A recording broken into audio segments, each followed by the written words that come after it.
is the garden of the wayfarer. It is the garden of the journeyman. It is the garden of the traveler. You see, in Islamic spirituality, the wayfarer is the one who views the dunya as a medium to reach Allah. That this is just a journey for him. I'll give you an example. You know, there's an anecdote that one day a visitor, he stays at the house of a pious individual. He sees that nothing is in the house of that man. He says, "Oh man, why don't you decorate your house?" The man, he replies to him by saying, "Why don't you decorate it?" The guest, he is asking that, "Why don't you decorate your house?" The host says, "Why don't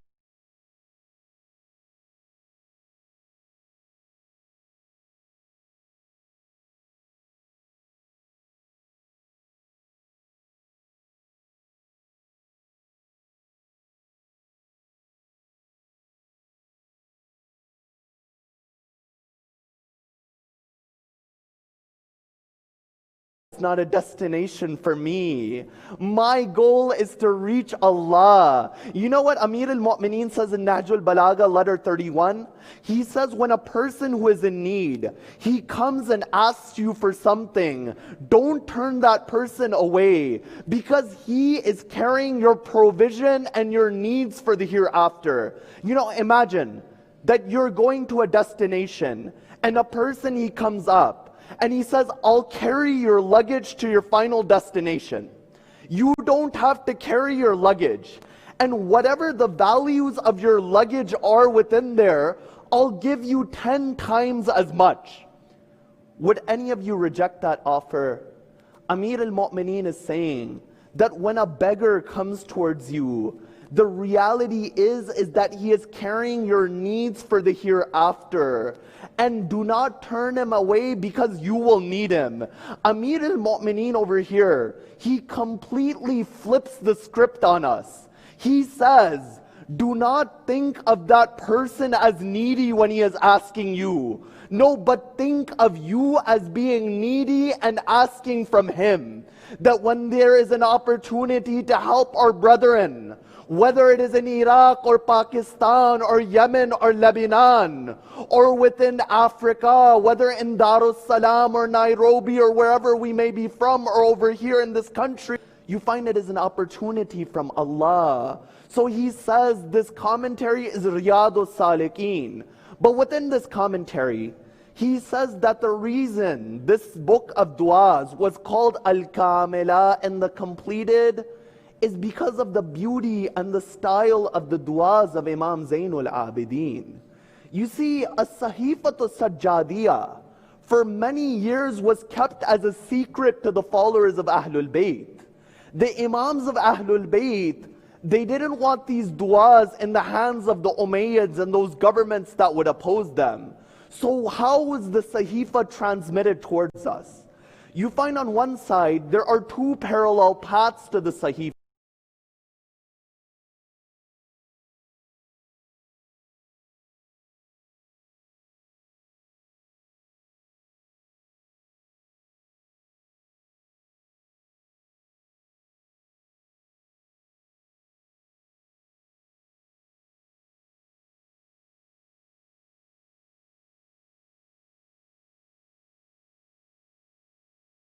He wrote the du'as down, and his copy of the Sahīfah he would give to Imam Sadiq. But on the other side, Imam Zayn al-Abidin, he dictated the Sahīfah to Zayd al-Shaheed, and Zayd would give it to his son Yahya. So you find in this manner, there are two parallel paths to the Sahīfah. One of them reaches us and one goes to the Zaydiyah. But there is one individual who is seen as a common narrator. And there is a famous hadith which shows that this individual, he checked the copy of the Sahīfah of Zayd and he compared it to the Sahīfah of Imam al-Baqir, and he found that there were no discrepancies. You know, within this tradition, which is a famous tradition, and when you look at many of the editions of the Sahīfah, it is mentioned in the introduction. Because the most famous translation of the Sahīfah in English is the translation of William Chittick. Now within this translation, there are lines that he skips and he makes mistakes in places, but you find it was still a service. And the most famous translation of the Sahifa in Urdu is the Sahifa, is the translation of Mufti Ja'far Hussain. And you find in both of these editions, and in the Arabic edition, this hadith is mentioned in the beginning. It's stated, Mutawakkil bin Harun, he says, that one day I met Yahya, the son of Zayd, as he was going to Khurasan. When Yahya, the son of Zayd, was going to Khurasan, and he met me, he asked me, where am I coming from? I said that I am coming from Medina. He says, did you meet my cousins in Medina? Referring to Imam Sadiq and his family. He says, yes, I met them. He says, tell me, how are my cousins doing? The man, Mutawakkil bin Harun, he says, your cousins are doing fine. He gave me a dua, Imam Sadiq, and he told me about your affairs. Yahya says to him, my uncle Imam al-Baqir, he told my father not to revolt, but my father didn't listen and he was martyred. What is my cousin Ja'far al-Sadiq saying about my uprising? You see, Zayd and Yahya, they had an uprising against the Umayyads, and within this uprising you find that them and many of the Sadat from the line of Imam al-Hasan were made shaheed and martyred. You find this man says, I don't want to tell you what Imam al-Sadiq said about your outcome. He says, no, you must tell me. He says that, are you scaring me with death? He says, no, we aren't scared of death. He says, your cousin Imam al-Sadiq says that you will be martyred. At that moment, Yahya, he says that Allah has given us the sword and He has given us knowledge. Whereas our cousins, referring to Imam al-Baqir, Imam al-Sadiq, were only given knowledge. He says, the narrator, that are you more knowledgeable or are they more knowledgeable? Yahya says that everything we know, they know. But everything they know, we don't know. He says to him that why is it that the people incline more towards Imam al-Sadiq than you? He says it's because we uprise with the sword. We invite people to death, whereas they invite people to life. After that, Yahya, he says, that is there anything which my cousin Ja'far al-Sadiq gave you? He says, yes, he gave me a dua. When Yahya, he sees this dua, he brings out a copy of Sahīfah to Sajjadiyah, which was in the handwriting of his father Zayd. He says to the companion Mutawakkil that take this copy and give it to the grandchildren of Imam al-Hasan, Abdullah, the grandchildren of Imam al-Hasan, Muhammad ibn Abdullah ibn Hasan al-Mutanna, and Ibrahim ibn Abdullah ibn Hasan al-Mutanna. So Mutawakkil, he takes this copy of Sahīfah to Sajjadiyah, he goes to Medina and he shows Imam al-Sadiq. Imam al-Sadiq, when he looks at this copy, he says, this is the handwriting of my uncle Zayd. Then he says, oh my son Ismail, bring me the copy of my father Muhammad al-Baqir. You know what the Imam did? When he took the copy of Imam al-Baqir, Imam al-Sadiq, he kisses that copy. He puts it upon his head. After all, when you have a relic from the Imam of your time, wouldn't you kiss that relic in honoring the Imam of your time? This is not an act of worship. This is an act of ta'deem and giving respect. So find he kisses the Sahifa. Mutawakkil, he says, I compared the copy of the Sahifa of Zayd to the copy which Imam al-Sadiq had from his father, and they were both the same. And Imam al-Sadiq said that hide this copy, do not let anyone see it. So you find the reality is this: from amongst the asrar and the secrets of Ali Muhammad is as-Sahīfah Sajjadiyah. Now it is upon us to understand this text and not neglect it when it's from the secrets of Ahlul Bayt. And you find a number of scholars have written about the importance of as-Sahīfah Sajjadiyah. For example, you find the father of Allama al-Majlisi, Muhammad Taqi Majlisi. He says that when you look at the contents of the Sahīfah, and you look at the rhetoric and the eloquence of Imam Zayn al-Abidin, There is no doubt that these words did not come from an infallible Imam. That although there are many chains of the Sahīfah, if all we had was the text of the du'as, it is enough for us to know that it is from the Imam. After that, you find that Sayyid Burujardi says that within this Sahīfah, the nur and the lights of miracles, they emanate from this Sahīfah. But you know, without a doubt, one of the most famous praises of the Sahīfah is by a non-Shia scholar, At-Tantawi. At-Tantawi was the Sheikh of Al-Azhar, and he was the Grand Mufti of Egypt, and he passed away in the late 90s or the early 2000s. It stated that Ayatollah Marashi al-Najafi, he sent a copy of a Sahīfah Sajjadiyah to Tantawi.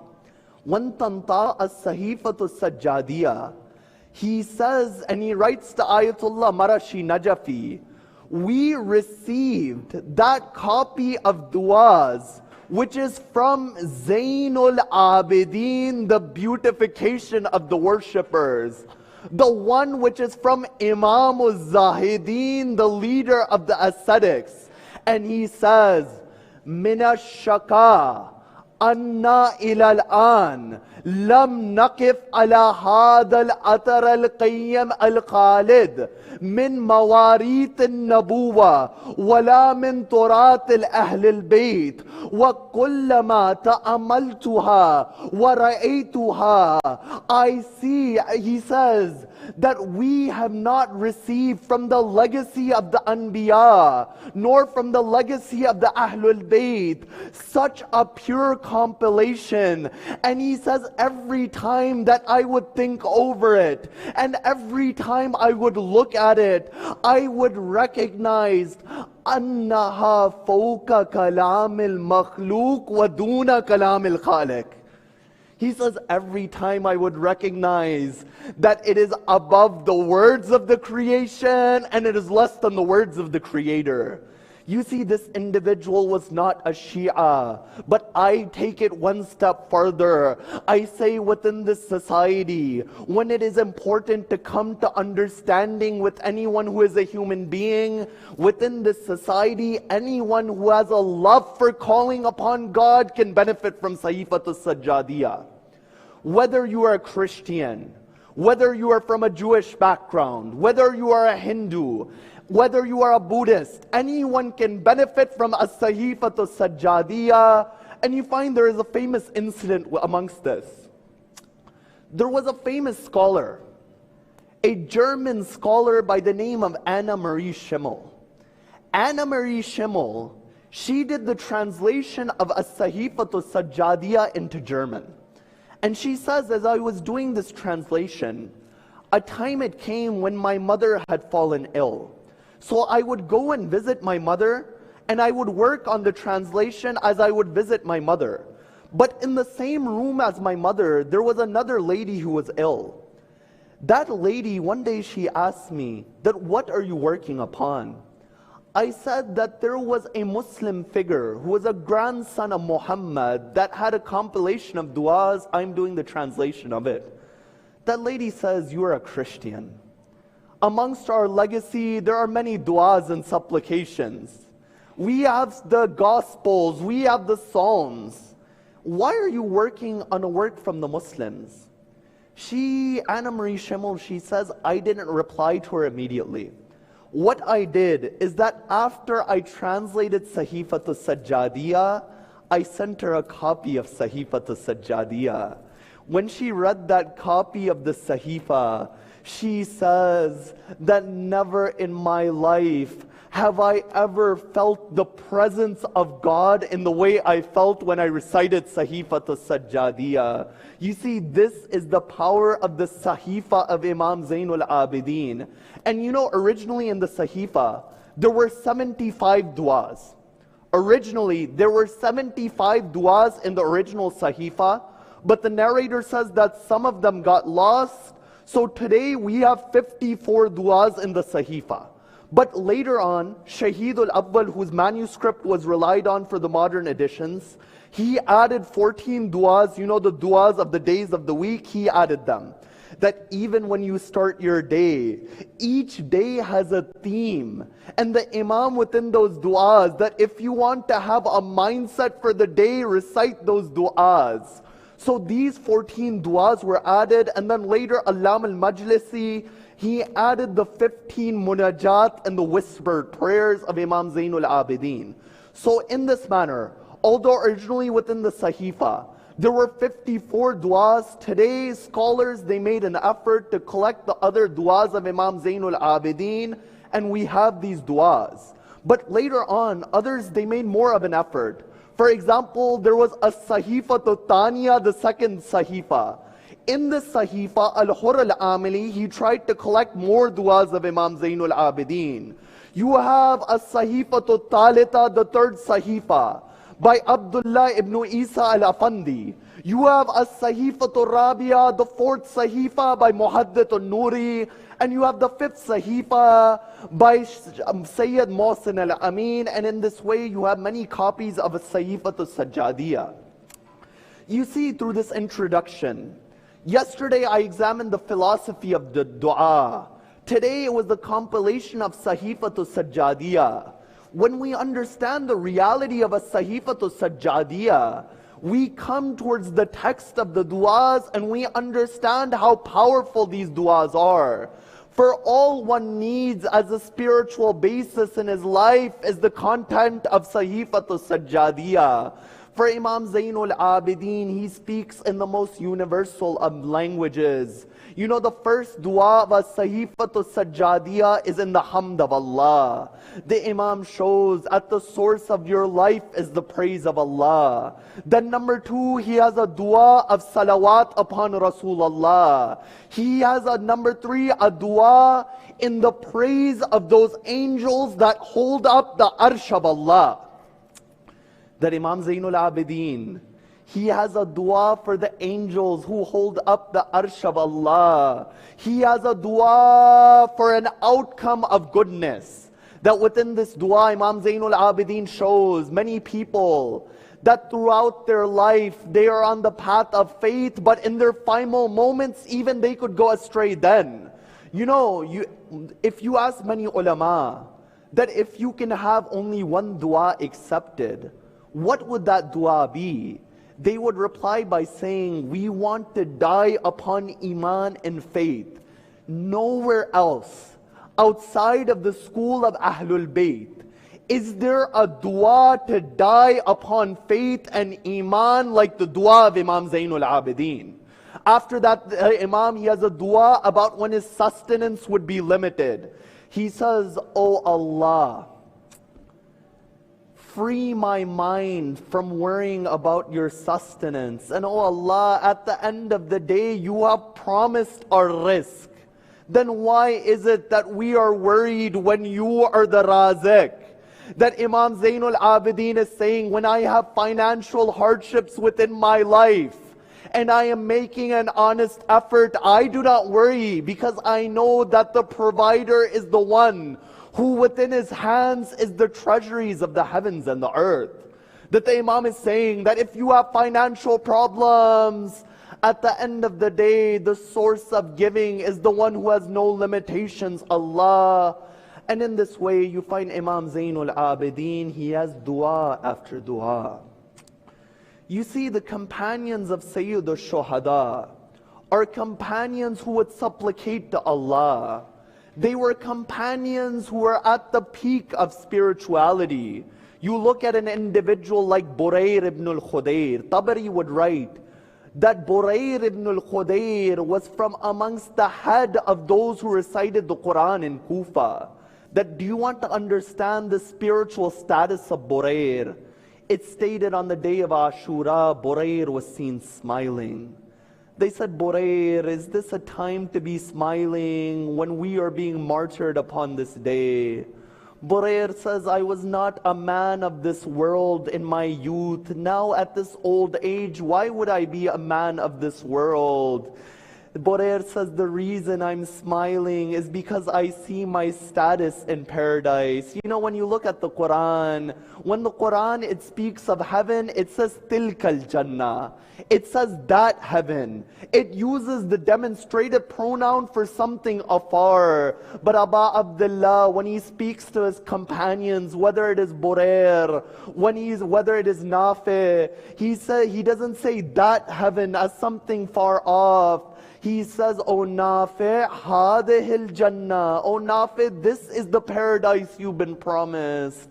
That this is the Sayyid al-Shuhada. And you know, amongst the companions of Sayyid al-Shuhada, whose spiritual status is demonstrated, is Habib ibn al-Madahir. You see, it's stated that one day Habib, as he was looking into the water of the Furat, he says, Muawiyah has passed away.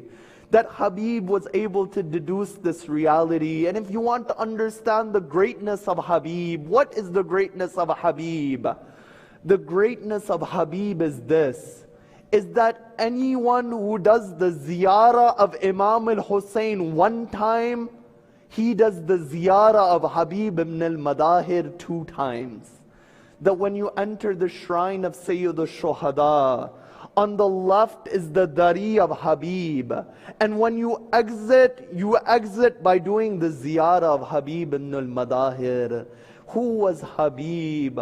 Habib was the name of the happiness of Hussain on the plains of Karbala. Because from the first of Muharram, you find that since they came to Karbala on the second of Muharram, more and more troops were coming to the side of Umar bin Saad. Sayyida Zainab would wonder, is there anyone who would come to the support of my brother? But Imam al-Hussain would say that my friend Habib ibn al-Madahir is coming on my side. The Imam, he sends his messenger towards Habib. When the messenger of Habib comes to the house of Habib, he says, Man bil bab, who is at the door? He says, Ana baridul Hussain, I am the messenger of Hussain. It's stated that Habib, he rushes towards the door. When he takes the letter of Hussain, he kisses that letter, he places it upon his eyes. When he reads the letter, it says, Ana al-Hussain ibn Ali, min al-Hussain ibn al-Ali, ila al-Rajul al-Faqih. That this is Hussain ibn Ali sending a letter to Habib, the one who was a learned individual. He says, Oh Habib, we have fallen into difficulty. Oh Habib, come ajilan, come quickly, oh Habib. It stated Habib was worried after he read these lines. When the wife of Habib sees the face of Habib, she says, Oh Habib, your state is in a different condition today. Has something happened, oh Habib? Habib says that, oh my wife, the grandson of Rasulullah Hussain is in difficulty. He has invited me to the land of Karbala. The wife says, oh Habib, what will you do? Habib says, I am thinking about it. The wife, she says, oh Habib, the son of Fatima is calling you and you don't go. Habib says, oh lady, I was only taking your imtihan. I was only taking your test. Habib, he tells his servant that take my horse, go to the outskirts of Kufa and wait for me there. You find nightfall, it came. Habib, he didn't come. That servant was saying that, oh my horse, if Habib, our master, doesn't come, then we'll go towards Hussain.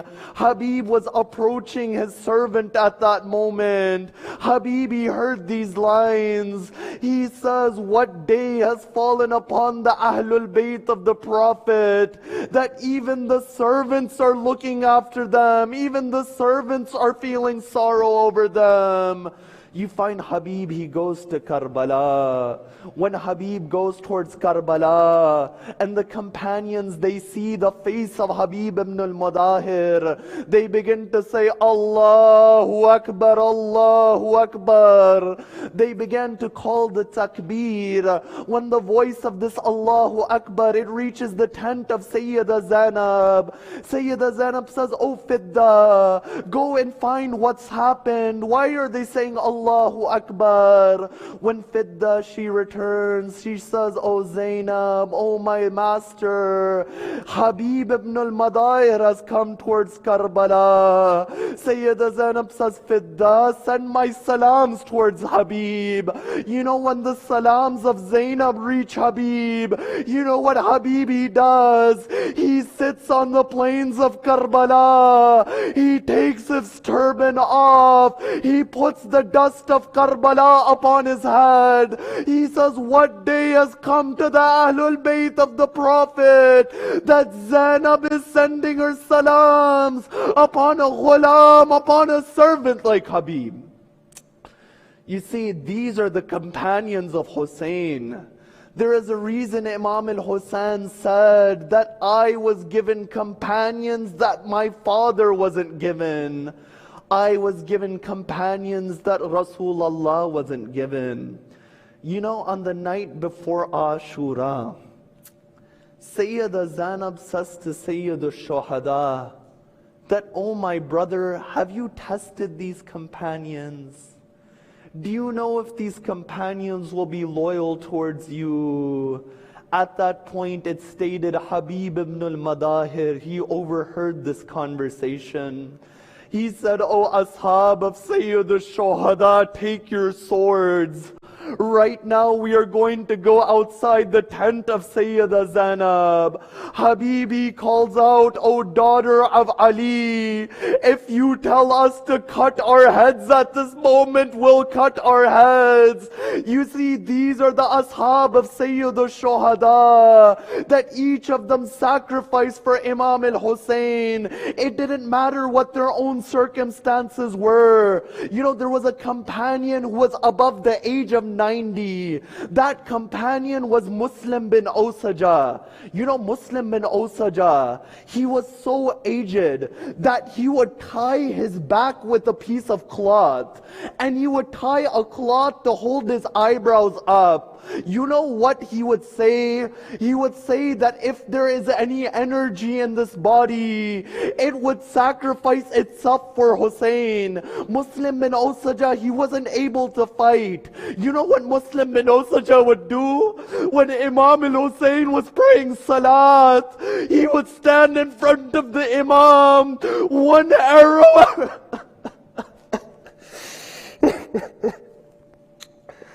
one arrow after another would go into the body of Muslim bin Osajada. When Muslim, he falls towards the ground, Habib comes towards Muslim. Habib says, Oh Muslim, do you have any final wasiyah? Muslim, he says, Usikum bihada. My only wasiyah is to Hussain.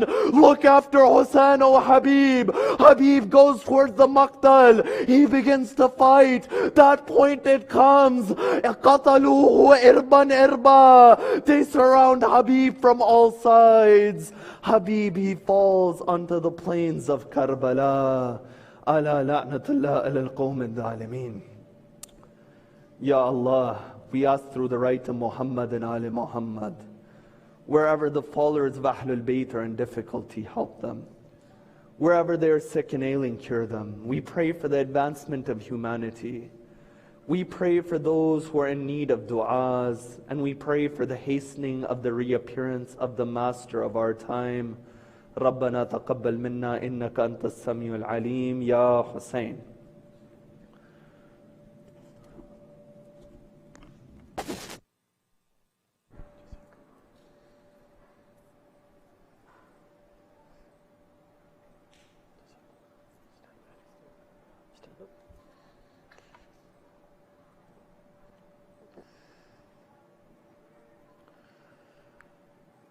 Ya Hussain, Ya Hussain, Ya Hussain.